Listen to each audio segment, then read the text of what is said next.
Welcome, ladies and gentlemen, to a special edition emergency. If the emergency happened in a rural town where it takes 6 days for the first responders to respond, podcast because of the Chasing Daylight variety. Yeah, it's going to be a little loose night tonight. There's so much shit to talk about. Bob West, how you doing, Bobby? I'm doing great, man. He's here with us tonight. Joe's on the show. Jeremy will be chiming in a little bit. Trey's going to be hopping on here in a little bit. Cyrus is going to be hopping on a little bit because there is so much shit to talk about in the golf world. But we have to give a little bit of love to the Golden Knights. I mean, absolutely. Oh, here comes Cyrus. Hey, there he is. What is up, Mr. Cyrus? What's up, guys? How we doing? Oh, love the hat. Good. Love the hat. Yeah, speaking of love for the Knights, there it is. Yeah. Oh my gosh, I can't believe I'm the only one wearing a Knights hat. I went to the other closet to get it. I was like, I'm the only one. I bleed gold, so. Oh, yeah, true. It's internal. I got my Knight stuff right back here, right up there. That's true. Fair enough. Fair enough. That's fair. Fair point. Fair point. After we won the first couple games, my jersey has not moved from where I left it. Nice. So that's gonna stay right there with the gold towel and the other towel from the game, and it's just gonna sit there. So that's why I'm not decked out in my jersey tonight. Otherwise, I would be flying it pretty good. Yeah, I'm contemplating what kind of patches to throw on my jersey. You know, I got the Champions one coming. I got the Stanley Cup one here. There's so much. I spent like $200 a day on stuff, and I'm sure I'll be buying more. $200? Yeah, probably more. Well, Did you get? What's up, Trey? Hey, we're having a little Vegas golf or Vegas Golden Knights chat real quick. I was at Lifeguard Arena today for my daughter's skate lessons, and they got a little shop in there for the Henderson Knights stuff. And so I went in to see what Golden Knights stuff they had, because they had conference champions. And they had one T-shirt. All the hats were sold out, and they said they apologized. But the T-shirt was a Stanley Cup T-shirt. Winners, It's $50. Oh, nice. $50. Yeah, pricey. It's a fucking T-shirt. Come on. Yeah, I bought the poster. I got the Jack Eichel logo. I got the Funko Pop. I got pins, flags, shirts. Why not? Yeah, I need to go back. This might never happen again, man. Happen again. Absolutely. It's You never know. Could be once in a lifetime. It could happen next year. It could. Yeah. You never know. So. But we were down there, and it was incredible. It was insane. They've been twice, haven't they? They've been twice. Yeah. Yeah, they've been twice. They got kind of rocked the first one by Washington. Yeah. And Ovechkin, but they did the ass kicking this time. Whooped. Did they ever? Oh my goodness! That was just the blood was out. Blood was on the floor early. 9-3 is brutal. Yeah. Yeah. And one of those was off our own player again. It's just, I mean, I think 4 of the goals that they scored in the series were off our own guys. I mean, that 2 bounce off the shin, off the leg. That was the ridiculous goal. Yeah, that one was crazy. Yeah. So, hey, congrats to all the Knights. Cyrus, we know you're friends with the Patrangelo family, so make sure you give him lots of love from the Chasing Daylight podcast. Yes, I will, and, absolutely. I put in a request, Joe. I put in a request for when Patrangelo has the cup for the day that we teed up. We play some golf. So that would be nice. I've yet to play golf with him, so Hey, that would be a great time to do it. That'd be a great time. Well, now it's the off season, so he's got some time on his hands, I'm sure. I know. Hey, Alex, I know you get one day with the cup, but how about you play golf with some strangers? Yeah. Exactly. I'll see. I think they get a little bit longer than a day, though. Because I know last time that he won it in 2019, he brought it back to King City, Ontario. So, I mean. Oh, really? So he brought it back home to his family. They had like a little party. Yeah, so we got the parade on Saturday. It's gonna be a wild. I mean, considering how many people are outside in Toshiba Plaza for the game, the parade where they're gonna be showing off the cup and everybody. Is that going down the strip? Yeah. Yeah, Flamingo to Trop, and then they're making a U-turn and heading up into T-Mobile Arena. Sweet. Nice. That's awesome. Yeah, it's going to be insane. So looking forward to that. All right. So that's it for the night talk for right now. Maybe we'll have some shit to throw in there along the way. But there's so much going on in the golfing world, and I value the people that are on the show right now. Jeremy's coming, so he's included in this. I value these guys' opinions in the golfing world on everything that takes place. I love getting other people's opinions on things, and their perspective. That's how I think we learn from other people, is hearing their insights and getting their opinion. And we've had some incredible stories take place. Nick Taylor at the Canadian Open. How utterly unbelievable was that? Part of a lifetime. I mean, You know, go ahead, Cyrus. So cool. well, as the Canadian in the group, and American, dual. But let me just tell you, living in Vancouver, Canada, the last 5 years, like this has been a long time coming. Nick Taylor is a great talent from Abbotsford, British Columbia, local BC guy. And I mean, it's just what's nice is it really means a lot to Canada. I mean, that country, like you cannot. I mean, I have so many of my buddies who are just on the edge of their seats, and I mean, they've been knocking on the door, but it's just so much pressure, like Mike Weir and his amazing career. I mean, he came close a couple times, but I mean, he was kind of the only Canadian at the time that was playing well. But there's a handful. There's like 4 or 5 guys that are really solid right now, which is great because Royal Montreal host the President's Cup next year, which is going to be really great. So I think you're going to really be able to see, hopefully 3 or 4 Canadians on that team, and really have a great crowd support, hopefully to make that interesting. I mean, I would love to see that. I'd love to see the internationals win, to be honest. I mean, for the health of that event, there needs to be an upset at some point. I was 100% sure that Fleetwood was making his putt. Absolutely. So I knew he had to get it close. I had no chance in hell that I think that was going in. That's a fairy tale ending right there. Unbelievable.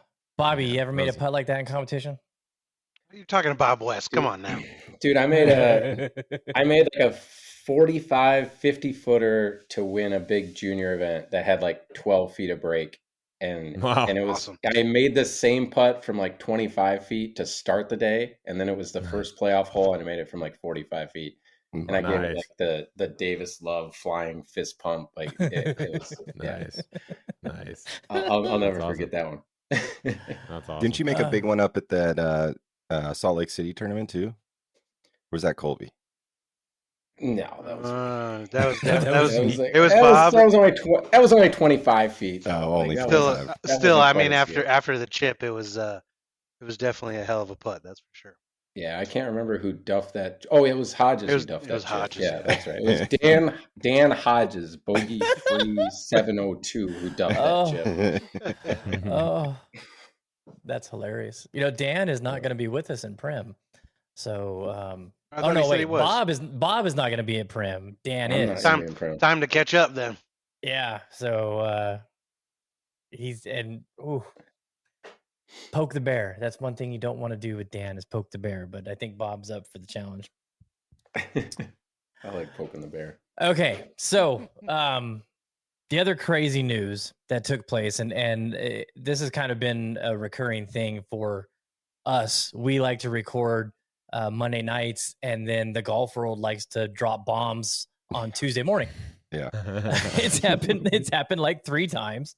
And I mean, have you guys ever recalled a crazier day in the golf world than when the PGA comes out and says they're merging with the PIF?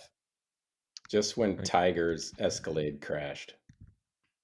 Yeah, that was the first. Yeah, that was crazy. The first one? The first one. Oh, I remember. Yeah, I mean, I remember the first one, talking about Tiger. I was at the Golf Academy of America in Orlando. And in the school, it was like in a business park, and we had like a common area, had a couple couches, big TV, refrigerator, shit like that. Walk in, and there's like 30 guys just staring at the TV.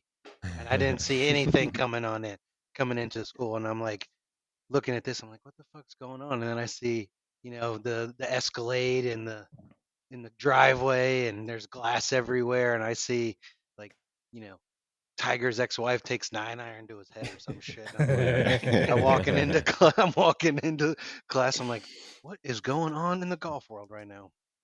Absolutely. That's pretty crazy. Jeremy, welcome to the show, buddy. What's up, guys? It's like the Full House intro. This is a record. This is the most people we've ever had on the show at one time this way. We did a round table a couple years ago in the backyard when Brian Golf was here and the Wainwright 6. Yeah. So we gave a little love to the Golden Knights. Jeremy is now officially a fanboy. Yeah, I am. Welcome to the party. We kind of prevented him from watching because every time he did, they lost. And so we told him he couldn't watch anymore. But last night he said, I don't care, I'm watching. And thankfully he did, because as soon as he said that, they scored 7 goals. Yes, they did. So you broke your jinx. They won the cup. You're a fan. Everything is great. Nice work, Jay. Thank you. It's all because of you. I know. So my first question to everybody about the PIF and PGA was, can you recall a day as crazy as when this announcement came down in golf? Oh. I mean, yeah, what Trey was talking about, Tiger. I remember when Payne Stewart died in the plane crash. I remember that. That's that's another one. Yeah, that is another good. Yeah, you're right. That was in South Dakota. That was like 100. That was 80 miles from where I grew up. Okay, it was where the plane actually went down. Oh wow. Yeah, I think my dad cried that day. I know him and the Fred Couples is who we used to watch when I was little. So that was a shock. But I think this recent one is just, I mean, it's like it's shocking, but it's also, is it that surprising?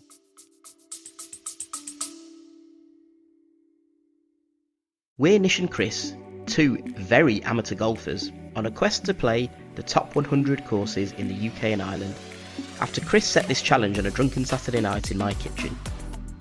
Join us on our frequently humorous journey of a lifetime as we grapple with the logistical and financial challenge of playing some of the best courses in the world, as well as grappling with our games, because let's face it, it's never just about playing. Sometimes the score matters too. Listen to the Top 110 Golf Podcast wherever you get your podcasts. Well, I think the other ones as well, when you talk about Tiger's crash and you think about like his second crash as well, that they almost lost his life in, and Payne Stewart, those are just unexpected. I think that what makes this one so crazy is that it's been a battle for 12 months. Like we've been chatting about this for 12 months, and then all of a sudden, 180 out of nowhere. Oh yeah. And no one saw that coming, and so that I think that just really amplified it a lot more. If I do recall correctly, I did mention that they'll merge one day on the show.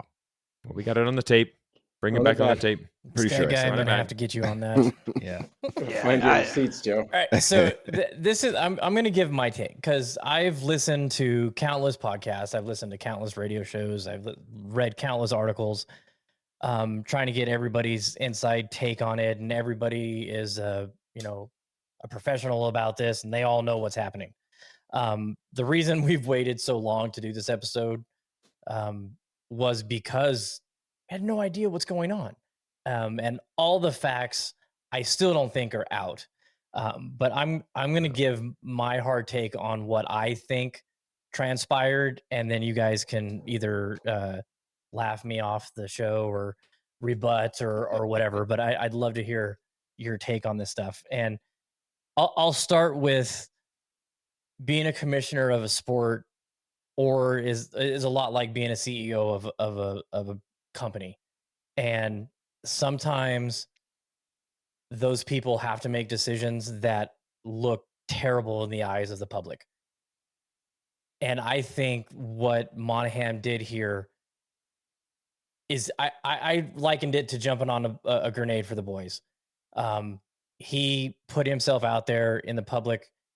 He's being scrutinized. He's being destroyed. He's being called a hypocrite, which all are justified by people based on what he has said in the past. But money makes the world go round, especially in golf.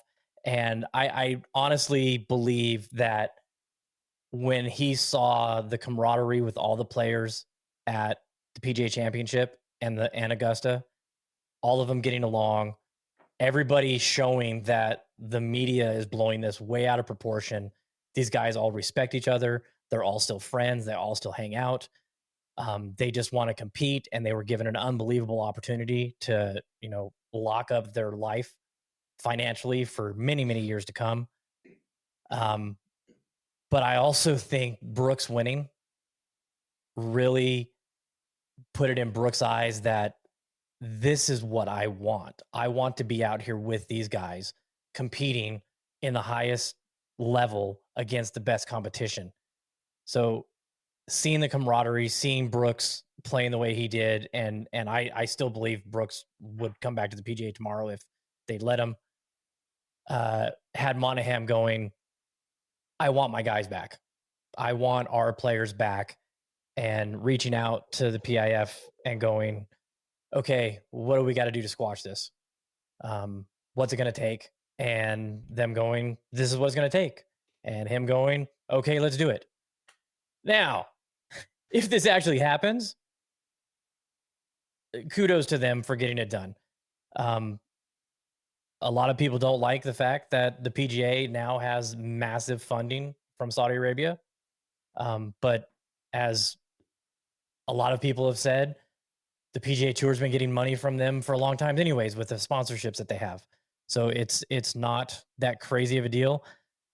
My biggest beef with LIV was the guys that were bashing the PGA Tour and saying it was destroying their lives, and it was, they had no rights to their media, and it was, they couldn't, be home with their families, and just bashing the PGA Tour. That's what I hated about LIV. I didn't, the money side of it, I am nowhere near a global economist to understand where and how of that money. Everybody's got their opinions of it. But also, I honestly, the product sucked. The product sucked too. Yes, well, that this was before the product. We found out the product sucked. We had an idea that the product was going to suck, but yeah, it's terrible. I honestly believe Greg Norman had absolutely nothing to do with this whatsoever. I think he woke up Tuesday morning to the tweets and was like, "What the fuck?"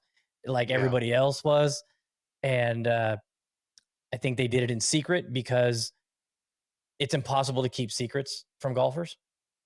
Absolutely impossible. I mean, I'm sitting on 2 secrets right now in the golf world that I want to share with everybody, and my tongue is bleeding me biting on it because, I mean, I've been told you cannot share this. What is it again? Come on, man. Tell us, man. Come on. We haven't released the podcast yet. It's just between us. No, I'm trying to keep my integrity, but it's fucking hard. So imagine, this news story, somebody's going to leak it. So doing it behind closed doors, doing it in secrecy ensured that it would take place. I kind of respect him for going, what is it going to take to keep my players here, make this shit go away and move forward? I think that's what he did. I don't think he's the villain in this. I think he is a businessman that made a decision to fund the PGA Tour for many years to come and keep a lot of the shit that they didn't want public from going public. And he, with one fell swoop, fixed a ton of fucking problems that were on his plate. Yeah. So now he's had a stress attack and is in some sort of medical situation. Yeah. All right. Who wants it? Who wants to go? I mean, I'm going to be short and sweet on it. I don't really have a lot to, I have questions and I've got opinions on it, but my opinions don't really matter. My thing is, if,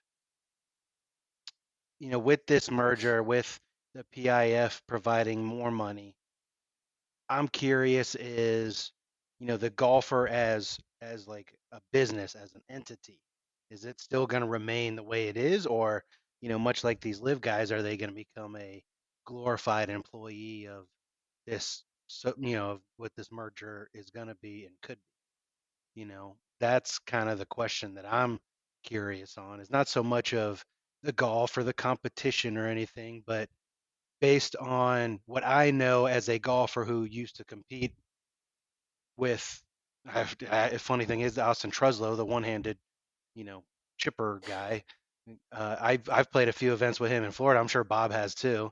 And but my thing is like, as when you're a professional golfer, much like me and Bob being real estate agents, we're an independent business owner. We run our own business. Obviously, products are different, but your product as a golfer is playing golf and making money playing golf. So my question is for the guys that are on PGA Tour, are they going to get signing bonuses for the year based on performance? Is it whatever? I'm curious, is the independent contractors still in play? Way still going to be moving forward, or are they just going to be a glorified the glorified employee like I mentioned before? So that's the only thing that I'm kind of curious on. Like, everything else is just all opinionated stuff. So, all right, Bobby, let me hear it. Oh, Jeremy, go ahead. No, sorry, Bob. I was just going to say my hunch tells me that it's going to stay the same, because really the PGA Tour is still going to be how it is today. The PIF is just going to provide funding, and it's going to be a majority stakeholder in the company. And I would assume that nothing would change as far as contractors go. I mean, that's basically what they are now, right? They're contractors for the PGA Tour. Right. And I would think that wouldn't change, because technically PIF is just PIF. PIF it's just a bank essentially providing money, which is, you make a good point. But to that, and I just thought of this right now, what I think would be cool if they actually want to put any effort in growing the game in any way is, I would almost bring back, you remember, I don't know when they stopped, but I'm sure we all remember the worldwide of golf events that they used to do. Shell's Wonderful World of Golf. Yeah, Shell's Wonderful World of Golf. Like, I would love to see similar style event to that. We have the match right at the Wynn. Oh yeah, because I want to Tom see Brady's coming. Because I want to see Travis Kelce, Patrick Mahomes hit a golf ball. Good Lord. Yeah. I mean, I might pick him for no people in the fairway, please. I might pick him first overall. I might pick him first overall in the fantasy football draft, but I mean, come on, I don't want to watch a Super Bowl champion play golf. I'd rather anyway. But I'm thinking at the same time, you have the top 100 players, or you have like a skin style event, or I'm still on board for bringing back that old, the senior LPGA PGA kind of style. The Wendy's 3 Tour Challenge. Yeah, I mean, I think something like that would be pretty cool. I mean, now that this PIF is a bank essentially with all this money, all these golf courses around the world, why not create special events like this that kind of bring that in? I mean, I think it'd be cool to kind of see something like that on top of the 4 majors, since the majors end in July every year. Now, might as well have something that could be. Well, they got now in the fall, but then you're always competing with football. So, yep, that's the difficult thing. All right, Bobby.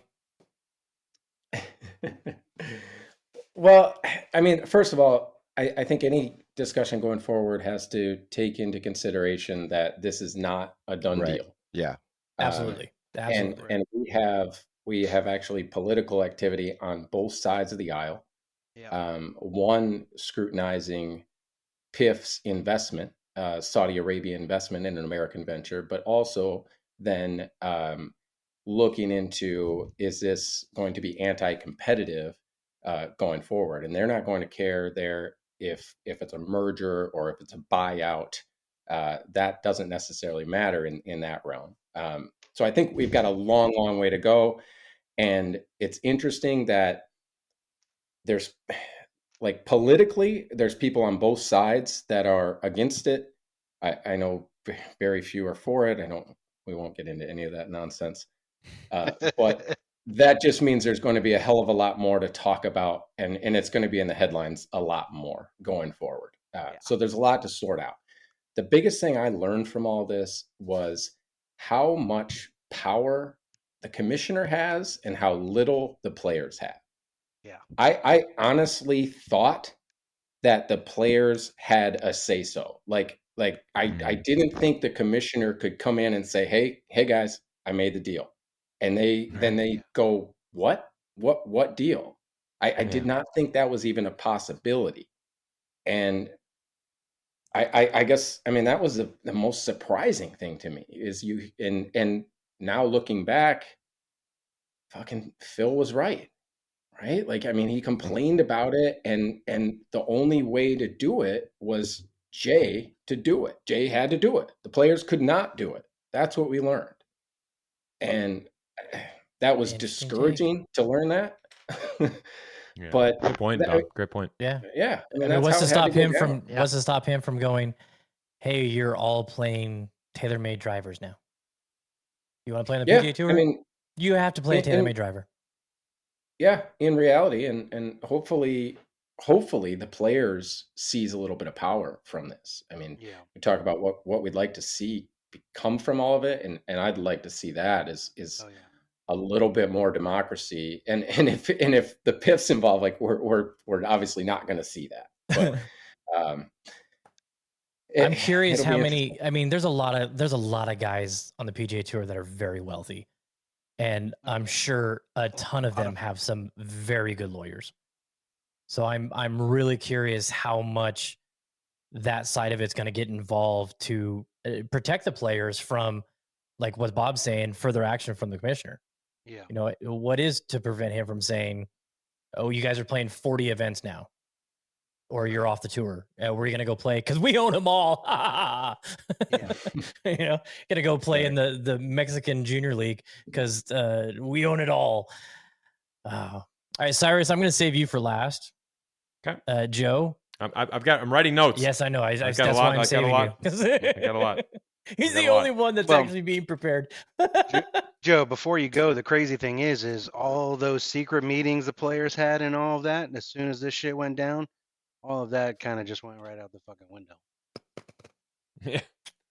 Yeah, they were just talking they were just talking for no reason. Yeah, I mean, it didn't what even they were matter doing. what came of it. Yeah, exactly. But were they talking under false pretenses? Like they thought they had power?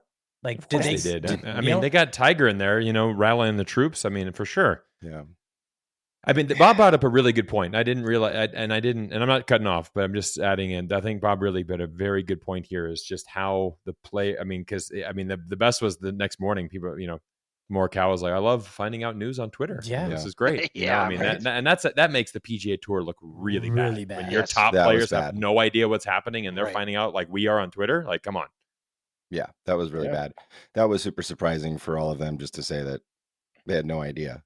And that was one of the shitty things. But I think a lot of the media has kind of miscategorized it as saying it's a merger. It's not necessarily a merger. Well, and they're saying a live PGA merger, which is false. Even further from the truth. Yeah, that's media though. Yeah, that's true. Get the clickbait. Get the clicks. I don't see how they're going to get this passed and approved and everything with trying to keep their tax exempt status on one side and then all of their entities on the other side. That I just don't see that happening. So, yeah, it's just crazy. I think the player situation just kind of blew me away. But I think he did kind of stepped on a grenade for sure. In the long run, it could benefit because you're taking away a competitor, right? So that could be beneficial in the long run. But yeah, I don't know how it's going to get approved and get through. I don't see it happening. It's a hurdle. So Joe's saying that you're not thinking this thing's going to go through. If it does, it's going to require a lot of money and lobbying, and you know, I think it's going to be difficult to get it through. It's gonna be expensive. Which there's a bank there to help with that, but so Joe's saying if it gets through, Saudi Arabia has more control than just golf. Yeah, I mean, well, they're looking at this as an entry into, you know, United States sports market and European, you know, with the DP World Tour. Worldwide. And what's if this goes through? What's to stop them from owning the Dallas Mavericks? You know, or nothing. The Golden Knights. You know, so. They got a lot of fucking. Well, I mean, at that point. Go ahead. Sorry, Trey. Go ahead. Well, so yeah, I'll just go. But when it comes, I mean, the big thing about getting into ownership of teams like that, like it's money obviously talks, but then you know you're talking about them dropping serious coin into that. And then the crazy thing is if they're willing to go to here and then into other sports, I think at that point you're going to get, I mean, you go into the NBA, you're talking about 30 owners, like the ownership of all of the teams in every league, like they have to approve sales. That's true. And all of that. Yeah, like, they do. because especially with like Bob's a Commanders fan, the Commanders were just sold for Commanders were just sold for $6 billion, but the 31 other owners have to approve that. Right. And fun fact, no foreign ownership is allowed in the NFL. Yeah, exactly. 0. And Really? I think Shad Khan Correct. was the first one of any international background, we'll call it, to own an NFL team, and he's an American, but so they can't even own a piece. Naturalize him. No. Wow, So- I did not know that. No. But so that will be the issue there. The only thing with golf is it goes back to it's a players association that is governed by the PGA Tour, which is now governed by if it goes through both of them. So I do think the PIF, this was their plan the entire time. I think that they knew that Live was a failing product and it wouldn't succeed in the long run, and they just wanted to get in the door somehow to. It just made no sense. So much money. I mean, just No, that's the thing. Like, it's for them, it's a small investment. I mean, it's a few $1 billion up front to enter a market and take it over. I think Live was almost like a decoy. Yeah, I think to get so too. in and show them that because I think I've heard. I mean, there's so many people that just either put their opinions on as news or whatever. But so you read so many different things. But one of them was they've been wanting to get into golf for years, and they finally did this, and it disrupted the golf industry, the PGA Tour. It got the attention, and Jay basically sped things up that was inevitable to happen in the future with the amount of money they're throwing at it, because they've done the same thing with F1, soccer.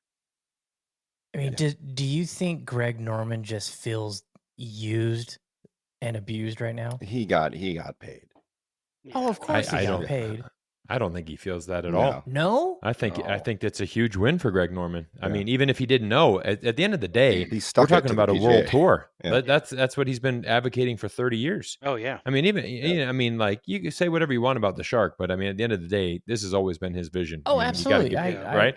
But I mean, so I would say with Greg, he's gotten paid for sure. Oh yeah. And he's at a point where it's like, hey, kick me out, live, whatever. Like, at the end of the day, if we would create a world tour, guess what? That's what I wanted from day one, and it's the best for the players. Yeah. But I think his ego wants him to be involved, no matter how much the money is. Yeah.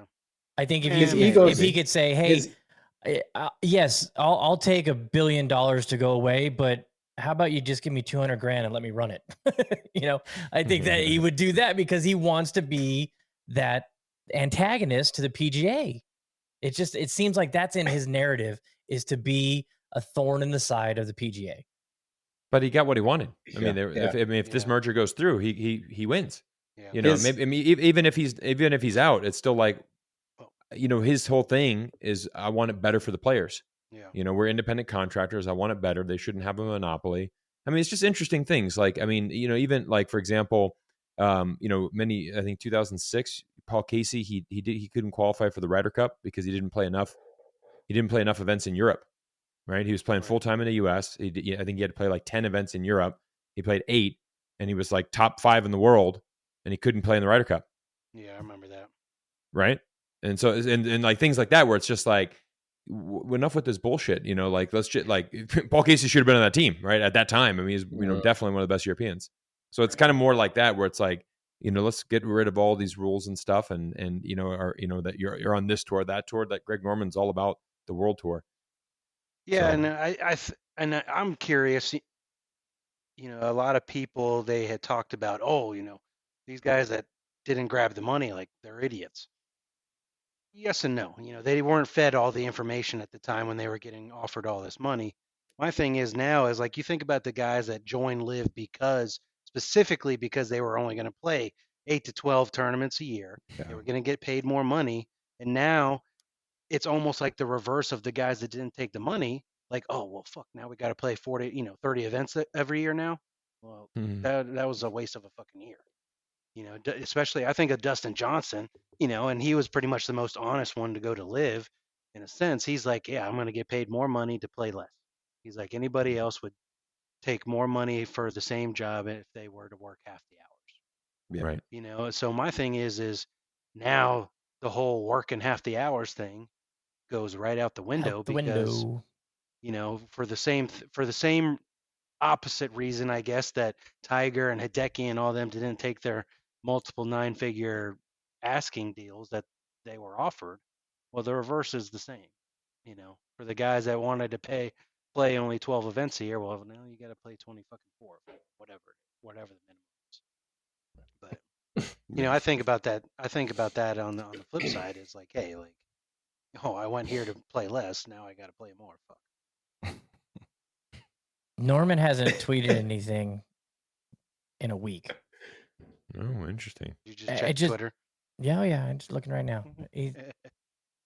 I don't know. Norman ahead, will claim victory no matter what. Oh, of course. mean, you brought up his ego's going to get a win. Like, he's going to claim victory no matter what. Either he challenged him so much, even though it lost, or he challenged him so much and got it to happen, the merger.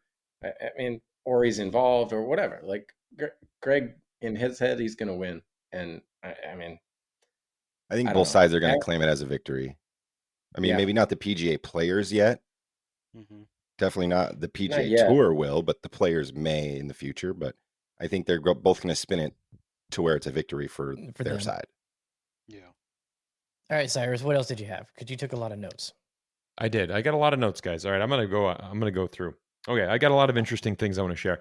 So first of all, from the very beginning, one of the things that I said is that Jay Monahan absolutely should have taken that meeting in the beginning. Okay. And I think this made him really look stupid in the end, because at the end of the day, when you've got, somebody coming at you with billions of dollars, I mean, at least take a meeting, right? At least sit down with them. And I almost thought Jay really kind of put himself in an awkward position because, like Joe had predicted, this merger is going to happen. And so, I mean, it's inevitable when this entity is coming at you with billions of dollars. And from day one, I mean, yes, they were able to raise the purses, and I mean, we've seen an incredible lift in prize money. But the issue is that they're not going away. I mean, they have an endless supply of money. They want to be involved in this sport. They want to have a lasting impact, and they want to do what they want to do.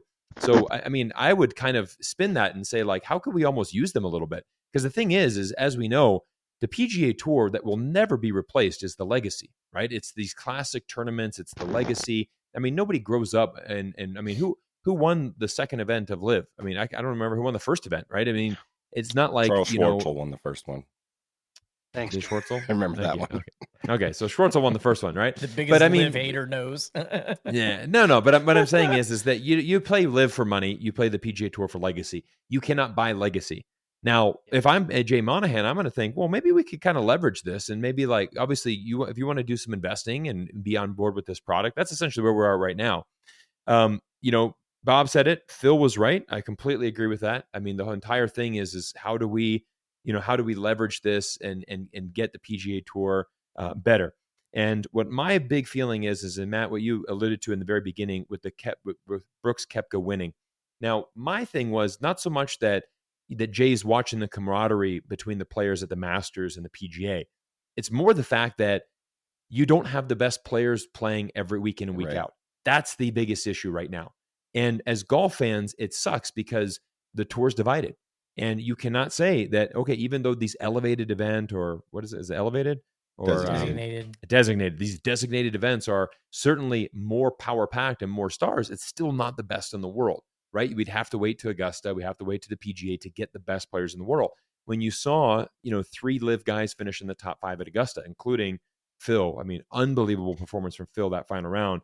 And then, Koepka should have won that. I mean, if he played solid, he could have won that. But he bounces right back, dominating performance, played like a champion, and, he's incredible. So all of a sudden, now you've got Koepka, and I think that was really the main deal, because now you got to think of it as well on the other tournaments, right? Let's say, Koepka loves waste management at Phoenix. Well, you know darn well that the tournament operators, like, they want to have Koepka, former Yeah. champion, and the 100%. current PGA champion there, right? So it's almost like, you've also got current tour events that, I really would like to have the current PGA champion at my event, but he's banned. And it's just not going to work, right? At the end of the day, it's always been about getting the best players in the world together. Now, that being said, what you guys were alluding to or kind of had a big question about is, is the PGA Tour going to change? Are essentially they going to be the employees of this new Saudi, the PIF, this Saudi fund? I don't think so at all. At the end of the day, the PGA Tour will remain the PGA Tour. It absolutely will, because again, they have the leverage. At the end of the day, it's like, look, we have these legacy tournaments, right? We're going to have these amazing tournaments there. We know the schedule of the PGA Tour. We're starting here in Kapalua. We've got Bay Hill. We've got Memorial. We got all these classic events. That is never going to change. I think what we have to realize is with Saudi Arabia is it goes back to their government, Saudi 2030. Their entire vision is to kind of transform Saudi just from being an oil place into actually one where like people go there for tourism. And, the other thing is you look at, they have absolutely dominated the Women's European Tour and done incredible things for the LPGA. I mean, Women's European Tour would have folded if it wasn't for the Saudis bankrolling all that. The Aramco Series, I think they sponsor 9 events on the Ladies European Tour. So, I mean, again, there's no real they're just fronting the money. There's not like, hey, we're trying to do this, we're trying to do that. It's just like, hey, we want to just have our logo here. We want to have our name here. We want to be associated with that. I don't think it's going to be anything, crazy like, oh, now you work for the Saudis. Like, everybody come over here and dance for me. And, like, all of you are playing like a 2-week tournament for the king, and mandatory, or you're going to have your head sliced off. Like this, I mean, that's where the media is going to take it. DP World Tour had the race to Dubai. Like, yeah. I mean, they were all dancing at the live events too. So I thought they were getting paid to dance a little. So, but what I think is interesting, and this is, I want to bring in a very interesting point because Brandel Chambly on the Golf Channel, he said something that, well, he says a lot of things that are controversial, but I think he said something that he overlooked very, very, very easily, but there's actually much more to it when you dig deep. He said, these players, the problem is, this is what Brendel said, he said, the problem is that if everybody just stayed true to the PGA Tour, this would have never happened, right? If DJ didn't go, if Bryson didn't go, if Brooks didn't go, if they all just had, if they all were like Lionel Messi and just turned down the money from Saudi, then all of this wouldn't have happened. Now, here's the interesting thing. Messi, best footballer in the world, right? Just won the World Cup with Argentina, absolute legend. Just turned down a $1.6 billion offer to go play in Saudi Arabia. $1.6 billion. Damn. Now, did you guys know that? Yeah. No, I did not. Okay. He just turned down $1.6 billion to go play there. Now, where is he going? He's going to the Major League Soccer. MLS. He's going to go join David Beckham's team down in Miami, Inter Miami. Now, the deal with this, the reason, like, why on hell would you turn down $1.6 billion? Because the reality is that Messi is the needle in soccer. Let me pull up these statistics, which are absolutely fascinating. So within 48 hours of Messi signing to Inter Miami, the club gained 6 million new Instagram followers. Okay. Wow. 4,500% increase in merchandise sales. They're now the 3rd best-selling team on Fanatics, Inter Miami. Wow. 1,200% jump in ticket prices. Okay. That's the first 48 hours of Messi going there. So with the thing with Messi is that he's going to be able to, what he also has is he now has a percentage of Adidas revenue. He also has a percentage of the TV revenue, and he has a position to buy equity into Inter Miami when he's done.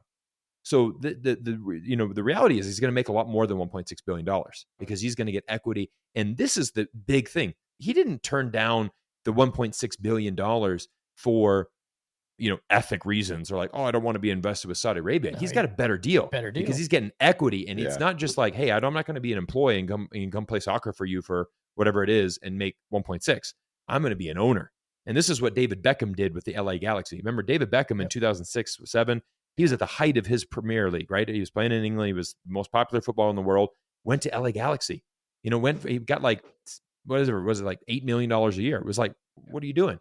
But he got the equity, right? And so anyways, he turned like 25 million into 700 million, right? I mean, that's David Beckham's investment. And that's back in the day.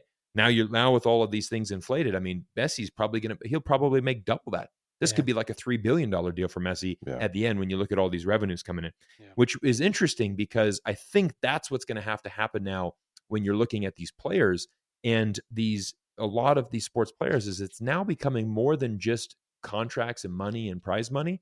They want equity. And so that's one of the things that Jimmy Dunn on the board of the PGA Tour had said is like, we're going to reward these players, the guys that didn't go to live, that stayed loyal. We're going to look at some type of equity thing in here. That could be a very interesting model. I don't know exactly how that's going to work out, but my whole point in bringing in this whole thing with Messi, and that's the future of sports right now, especially for sports athletes, is they want to have that equity because piece of the pie. they're your piece of pie. There's unlimited growth. If you're a guy like Messi, you come play in Miami. I mean, the level there is so much lower. I mean, he could probably play for another 10 years if he wanted. But I mean, that guy's going to be unbelievably popular. He already is. He already is. But I mean, he's going to really grow soccer to an unbelievable. I mean, it's already big in America, but I mean, he's going to really make that MLS something incredible.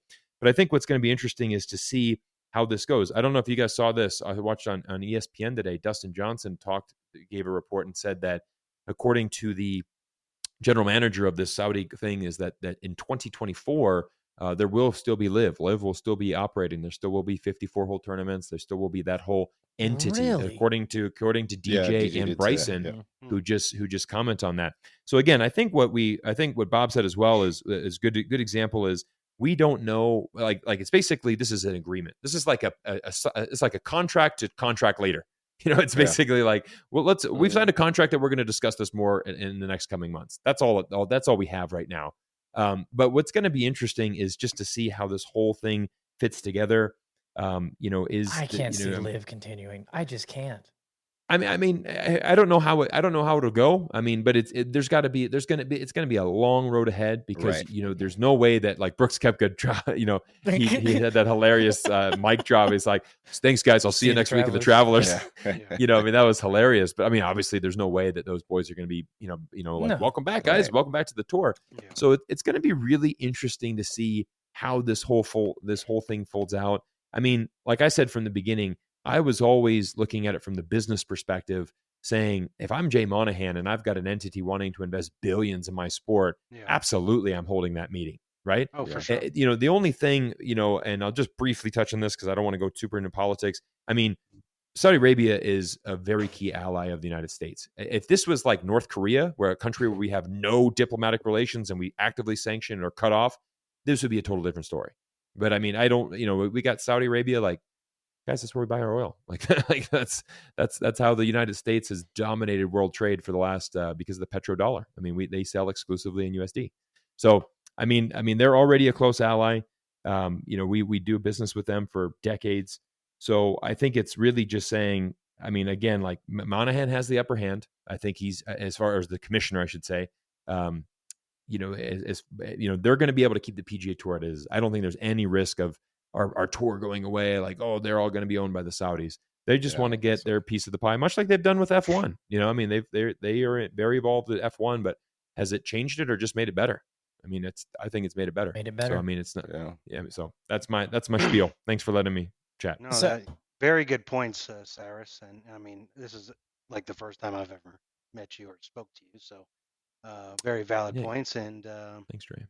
The equity thing is actually a pretty interesting take. I knew Messi had the deal. I read something on Instagram about all that's involved with his deal. And then even because of that deal, hearing about Beckham's deal, it's a very interesting point. And if you look at, you're talking about equity, I watched that Air Jordan movie. Exactly what I was thinking. Shout out Michael Jordan's mom. And Air Jordan, and I think it all kind of stemmed from that, as really kind of developing equity and getting money for a product that is being sold to the masses.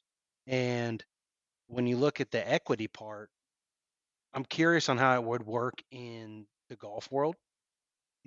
There is probably a couple of different ways that can happen for them, and we could probably have that conversation for another day.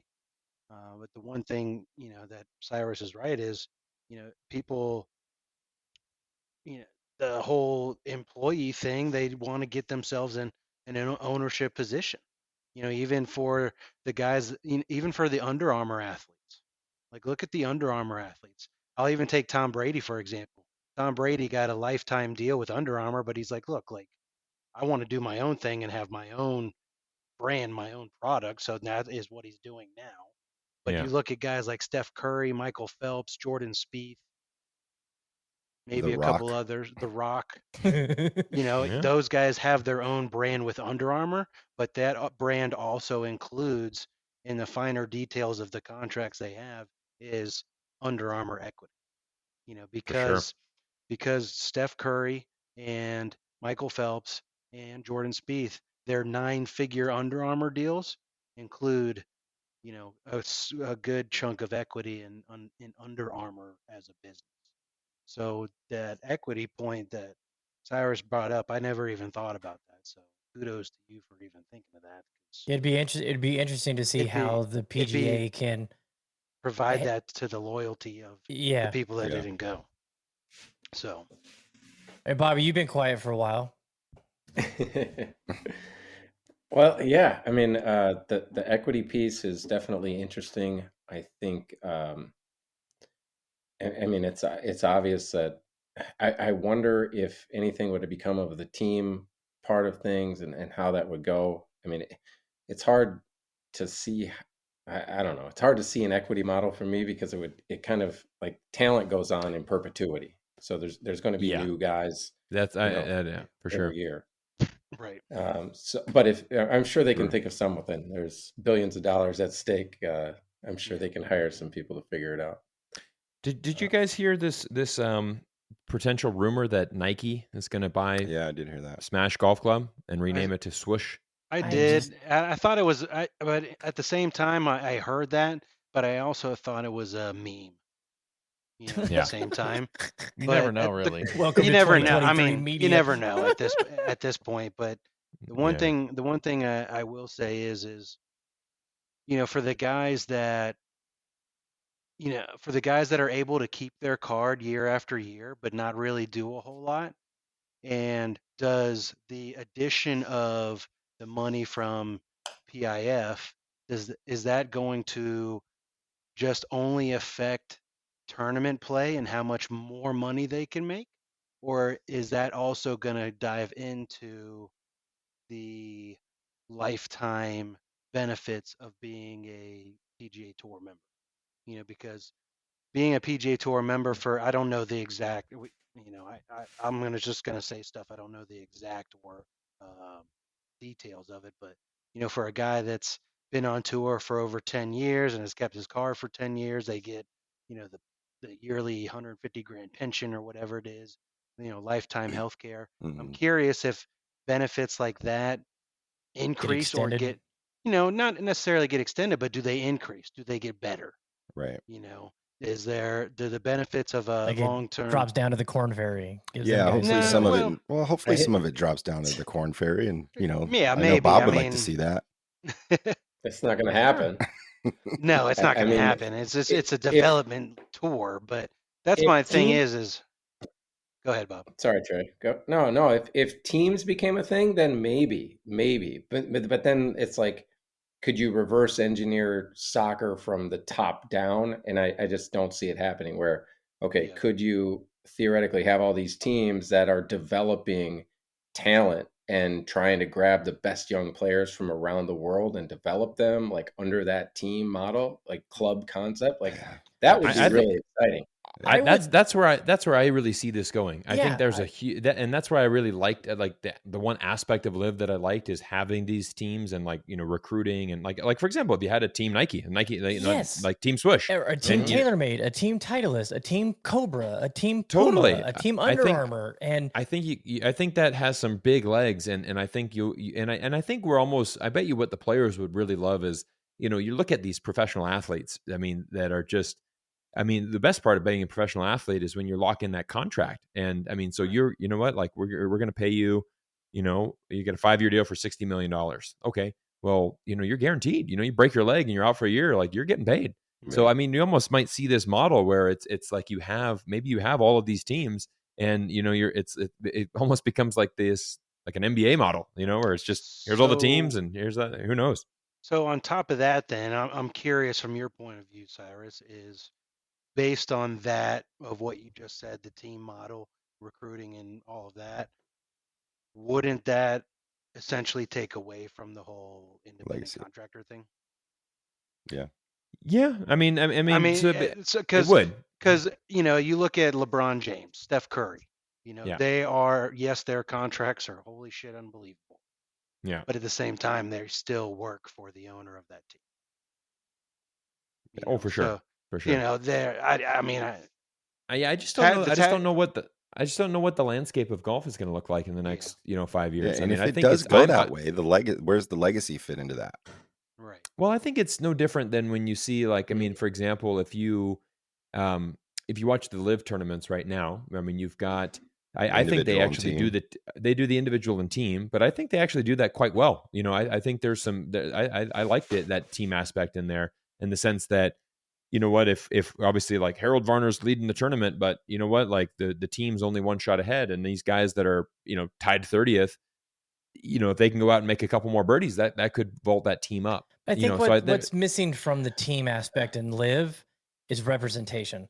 Nobody knows what the hell a smash is, or a niblick, or a range goat. The team name thing range goats. just total failure. But because if you're a F1 fan and you're a McLaren fan, you're cheering for McLaren no matter who the driver is, because you're a McLaren fan. Unless, somebody, just like what's going on with Red Bull and Max Verstappen, if he leaves and goes to Ferrari, you may be such a big Max fan that you hop over and start cheering for Ferrari. But the F1 fans are like brand loyalists. If you're a Ferrari, you hate Mercedes. If you're a Mercedes, you hate, Alpine. There's so much like desire to root for your brand, what you back. And with live, there's no reason to, just because these guys put a name on a 4-person team doesn't make them something special.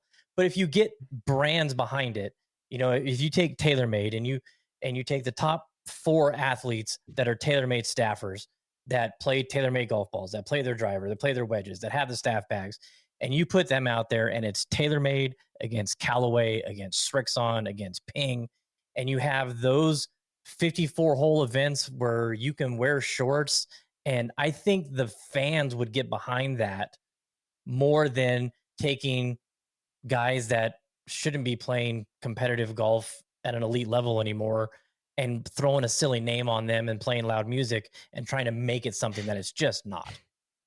Hey, don't single out Pat Perez like that. Dude, the team aspect. Go ahead, Trey. No, you go, Bob. All right, the team aspect would be cool if it's a club, like if it's a bigger than just the 4 guys. If it's the development, if it's who's next, and then it doesn't have to be the team. It doesn't even have to be a team competition. It can be our team has 6 fucking green jackets and 3 PGAs, and come join our team because we got the most of these. And the guys on our team, that's the part of it that could get really cool and exciting. But yeah, that's true. We're a long way from. I mean, I think, but I think that's where, for example, what you said earlier with Bob is that it's all about the developing the next talent as well, right? So it's what's hard is with live is that you've got 4 guys on the team, and they never change. It's just those 4 guys. But for example, if it's like a team Nike or team TaylorMade, and you have 20 guys on the team, or 15, I mean, it'd be interesting, because you'd want to see, they'd want to, are obviously gonna be looking who's the next stud coming out of college, like who should we get on board and bring into our ranks. And I don't know, I'm just thinking that's probably where this is going to go down, in the future. It's probably going to be going down this road. But I mean, overall, like, my conclusion of the whole thing is I think golf is in a great spot right now. I've never been more bullish and more optimistic about the future of our sport. And I mean, I hope they sort it out, and I hope it all comes together, and it'll be fun to watch. It's going to be crazy what happens the next 24 months. We just need those green fees to come down a little bit and a little more tee times. Full swing season 2. Full swing season 2 is certainly going to be a lot more entertaining. That's for sure. Yeah. Totally. Too funny. Too funny. God, I had something I wanted to bring up too. I don't know. Cyrus, are you still there? I'm still here, buddy. Did you lose me? Your screen went black on me. Oh yeah. I'm actually excited. The team concept that is actually somewhat exciting. Well, yeah, and then it's actually really exciting if it happened. If it happened, you just got to do it right.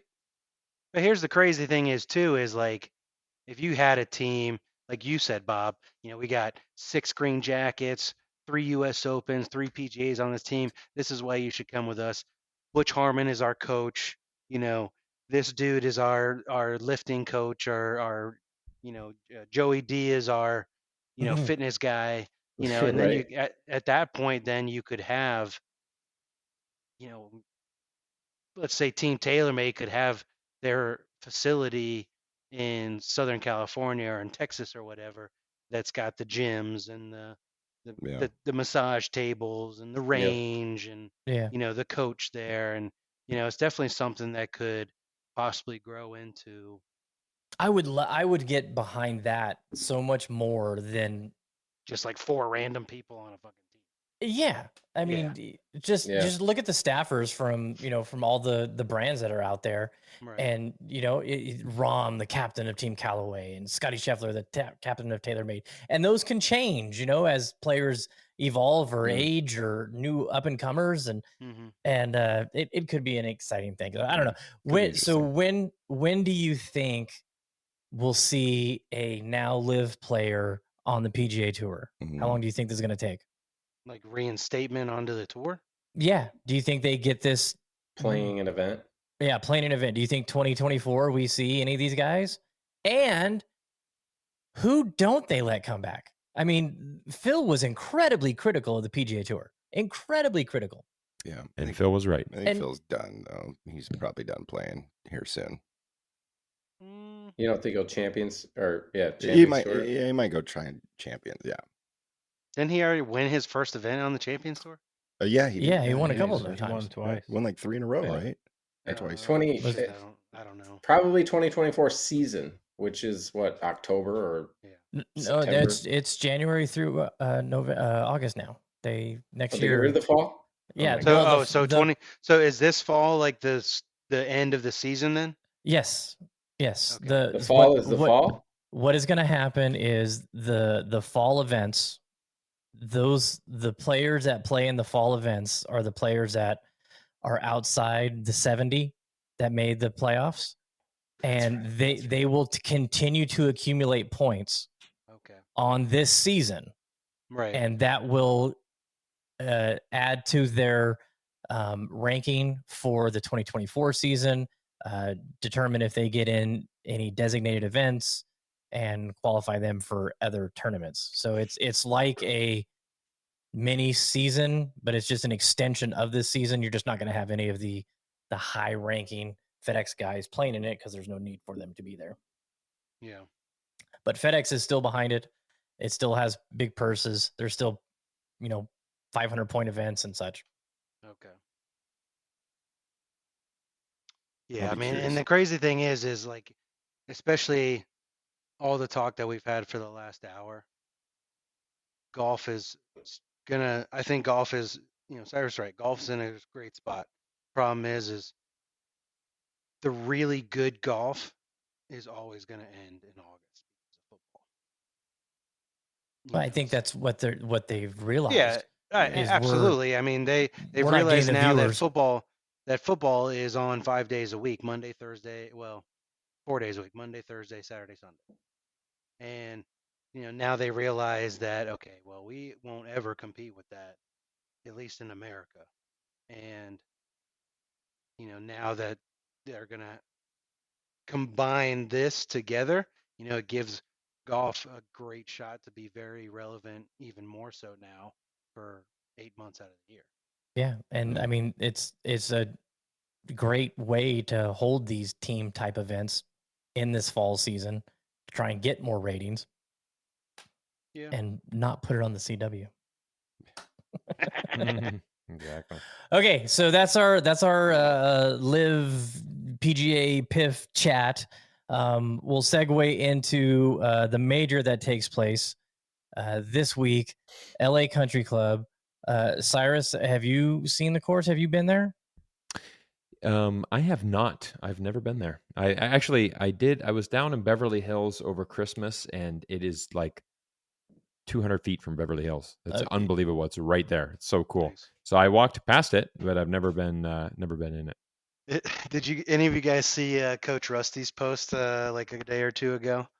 He he did a screen recording of his phone, and it was like 10, 12 pages in a row. Deep rough, deep rough, deep rough, deep rough. It's just, but I mean, I will say that. I mean, that is some seriously thick shit. Like, yeah, it's going to be interesting. I mean, there is some. I don't know, but I don't know anything about LA Country Club besides the fact that it's right behind downtown LA. But I mean, I'm looking forward to it. I haven't, watched any of the Golf Channel stuff or anything, so I'm just looking forward to watching a little bit tomorrow after I get some work done. And well, if anybody knows I'm incorrect on this, please feel free to correct me. But I know the USGA has wanted to go there for a very long time, but apparently this is one of the few remaining stubborn golf clubs as far as human rights and So are you saying white only? It not necessarily. I don't think it's white only, but they just have some very stringent really strict on rules. Cell phones. No shorts. You can't have a cell ever. phone. Men have to wear pants. The cell phones have to stay in the parking lot. You can't have them on the property.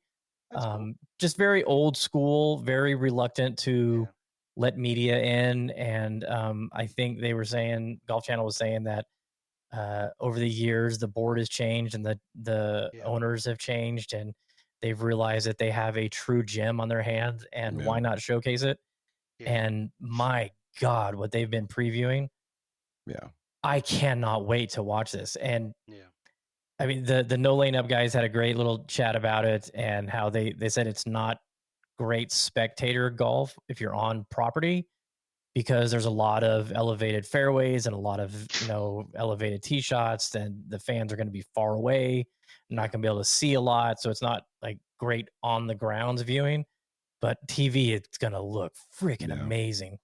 Yeah. And, speaking of TV, and I know what I was going to bring up in our earlier discussion about PIF and PGA is I look at it, going into the TV aspect of it, I look at this whole merger deal as kind of like the first time XFL was around. And what I mean by that is, it's true. I see what you're saying. What I mean by that is when the NFL realized the XFL was trying to make a move, and then they failed the first time, they took the things that they did that was different than what they were doing. So the on-field talks, the sky drone cams. photography, the sky cams, stuff like that. And now we're starting to see it, at least on some of the PGA Tour events, is, the guys walking a whole hole with an AirPod. Yeah. Just here, having conversation about that, how they think about this shot, or, what do they think about this or that. Hey, it wasn't 5 years ago that there were people wearing vests that said cell phone enforcement at PGA Tour events. And now, so I look at this merger and transitioning into that is like, what did Live do that PGA can also implement and make better for the whole game? And I think at this point, if you want to wear fucking shorts, wear fucking shorts. Yeah. If you got varicose veins, if you got varicose, no, if you got those pants, dude, you gotta get the crease down the front, like, iron that shit. Starch, full starch. Hell yeah. Bring back some 70s Johnny Miller shit, please. However, if you got the varicose veins, wear some fucking pants. All them guys are so tan, it don't matter. They can't see that shit anyways. No, I'm looking forward to it though. West Coast. I do. When I was, when I was living in Florida, West Coast majors were always great because we could watch majors at 9, 10, 30 at night, which is pretty cool. Obviously now being here on the West Coast, it'll be just our normal prime time.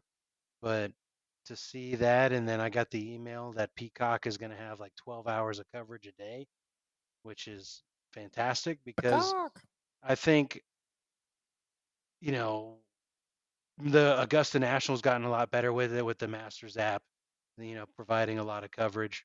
I think that's the one thing that people were just tired of is, just having the 3 hours of coverage on a fucking Sunday or a Saturday. Like sorry for my language. You can fucking cuss all you want. Fair enough. But at the same time, like at the same time, like I know as a fan, I wanted more coverage. Like I should be able to wake up, throw on the TV 8 o'clock in the morning, see the guys off in the morning, and then the guys off in the afternoon, and have coverage all day, whether it's streaming on an app or not.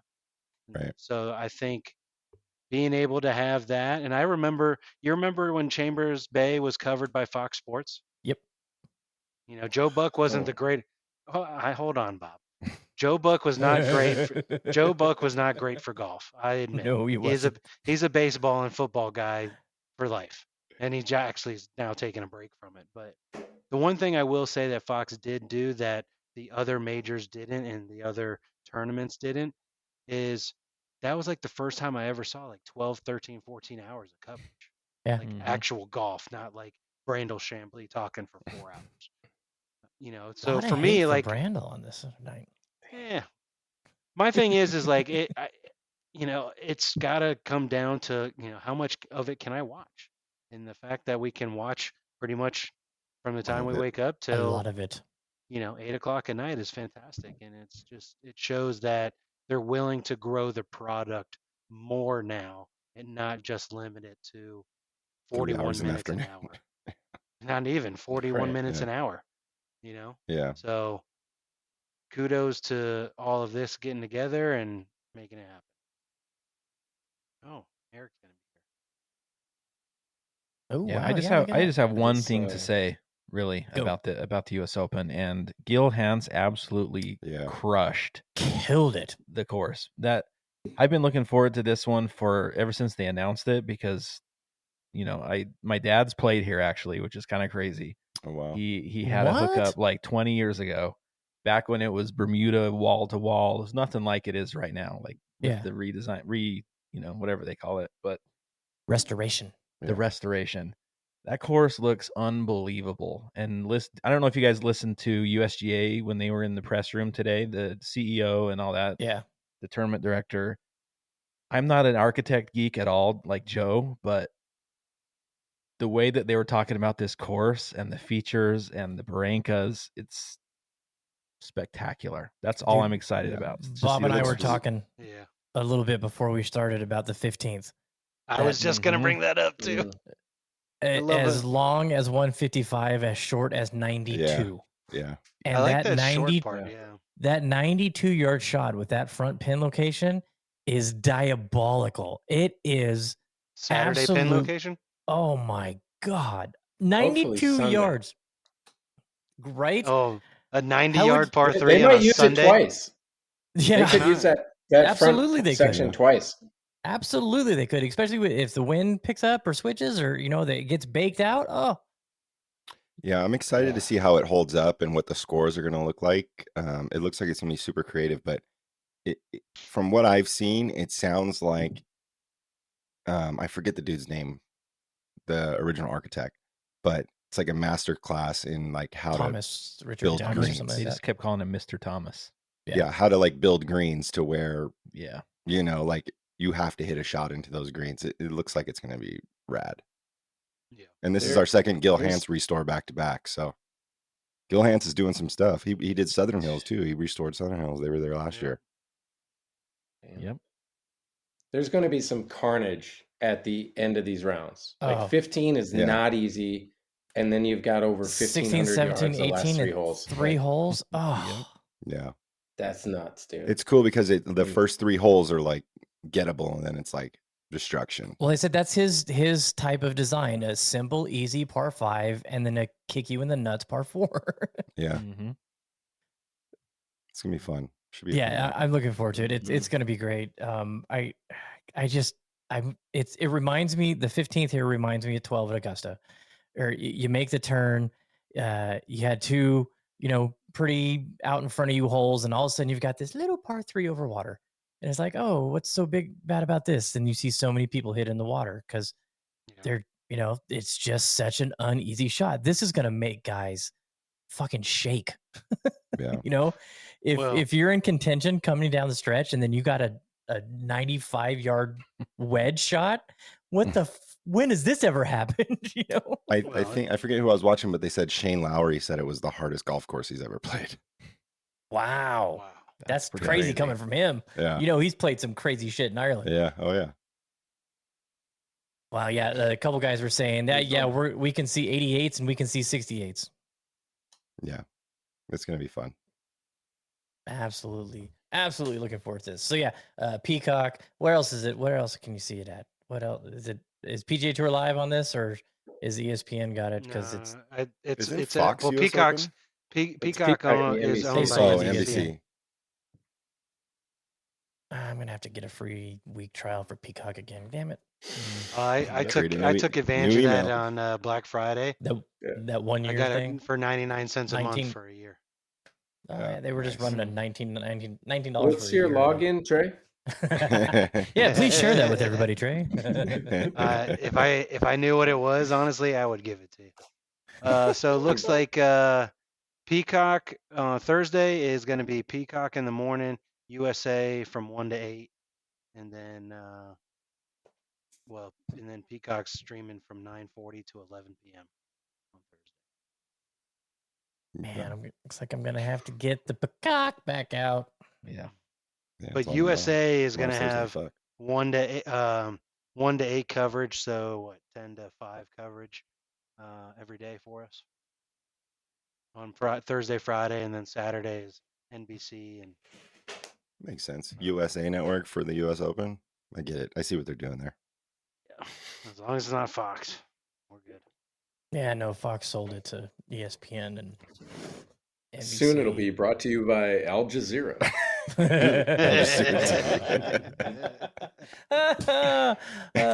Saudi Arabian Airlines brings you.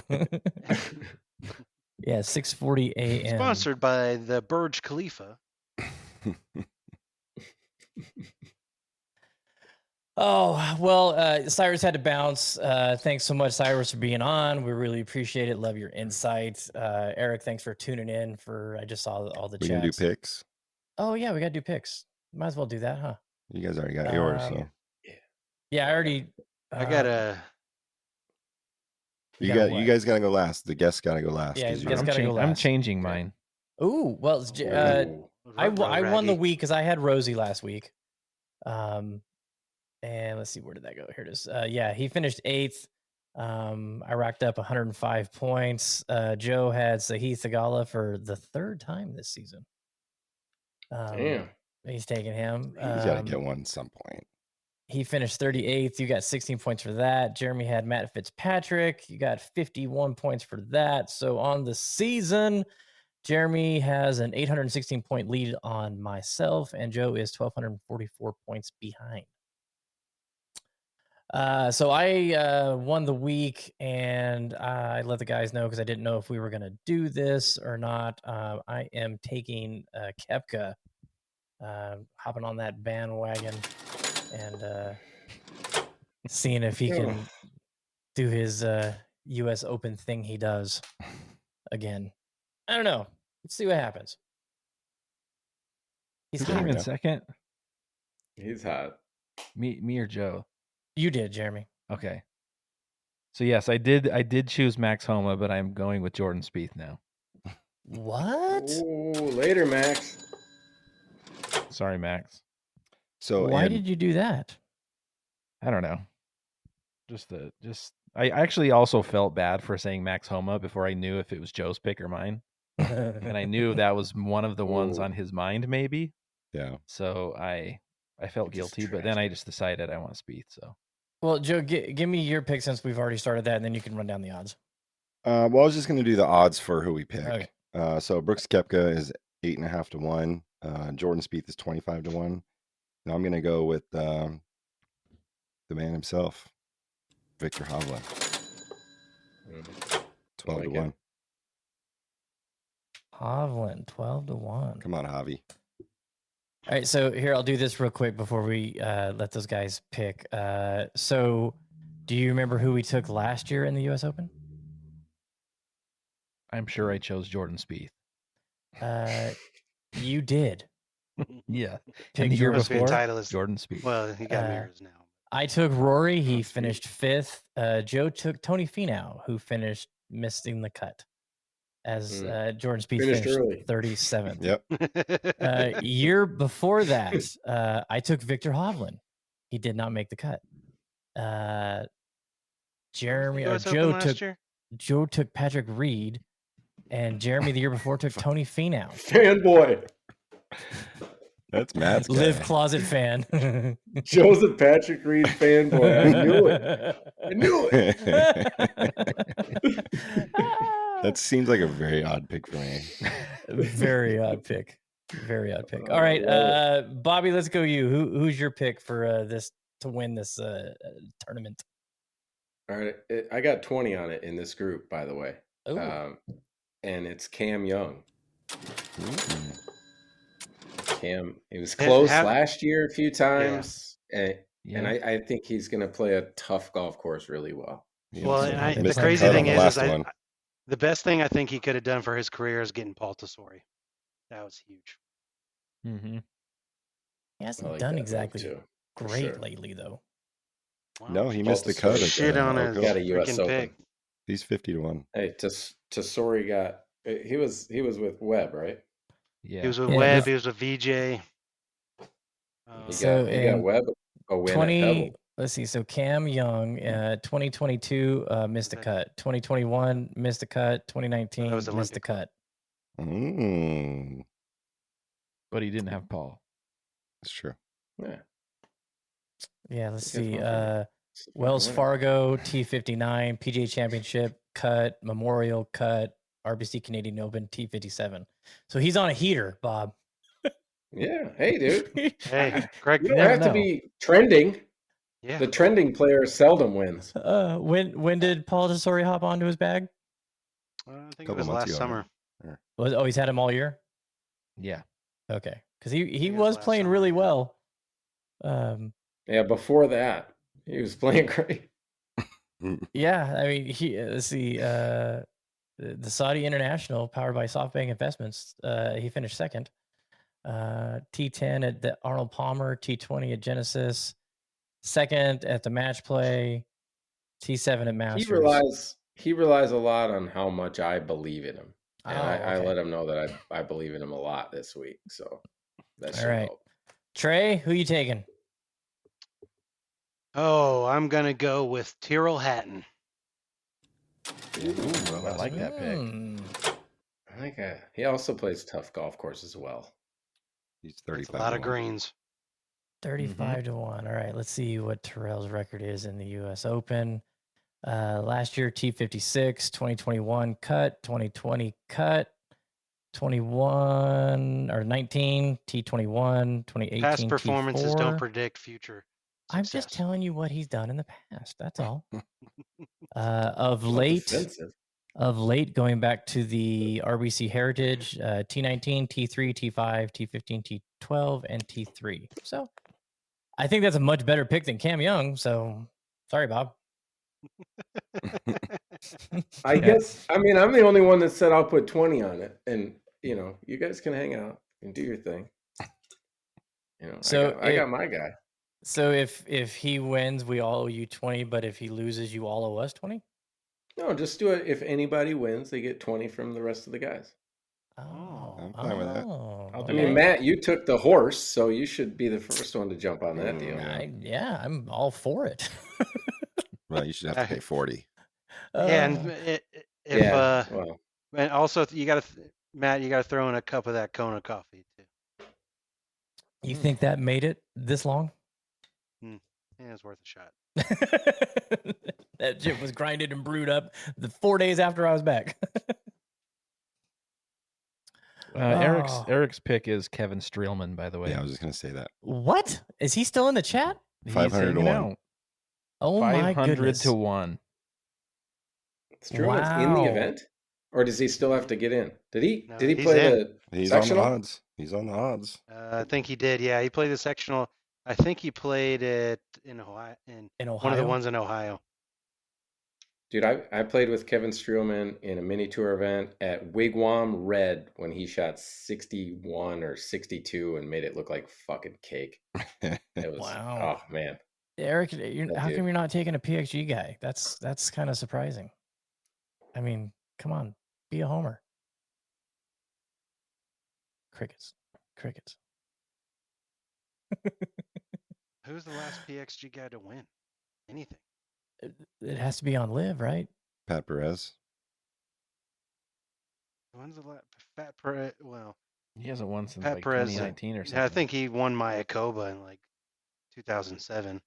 Kokrak? He won in Asia in like 2019, I think. Duh. Well, who was the Asian guy that won the live event that with the chip in? Wasn't he a PXG guy? Yeah, Coker. No, I'm answering the chat. Sorry. Yeah, no. That's supposed to be Jeremy's job, but he apparently has forgotten. I'm just trying to remember who's on live, to be honest. Yeah, Come on, Eric, you got to know. Who was it? Who was the live guy that won that was PXG that's not Pat Perez? Charles Schwartzel's PXG, isn't he? Gooch?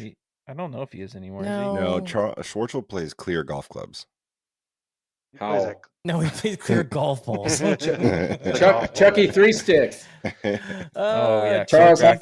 Yeah. Chucky 3 sticks. Yep. Oh, be interesting. Eric, you can answer this. Do you think this PGA PIF thing is actually going to go through? I'm curious if you think. I hope your fingers are ready, Eric. 17-word answers only. Yes, money talks. Exactly. Yeah, that's true. Fair enough. Man of few words. Yep, that's all you need to do. Sometimes it just be few words. All right. Well, thanks everybody for tuning in. I loved having everybody on. Hopefully we can do this a couple times more throughout the year when we have big breaking news like this. I really wanted to wait a little bit just to see if some more information came out. It's been a week, not really nothing more has come out other than Monahan had an anxiety attack. And I did see another Charlie Woods video pop up. He played Riviera the other day. That swing's looking good. Shot 52. Oh, 9 holes? Awesome. Kid's unreal. He's got it. Oh, man. All right. Well, I'm signing off, gentlemen. Thanks so much for having me. All right. Hey, Trey, wait, hang on. Let Joe wrap this up, and then because I need you to stay on while we download all the information. So, Joe, send us on our way.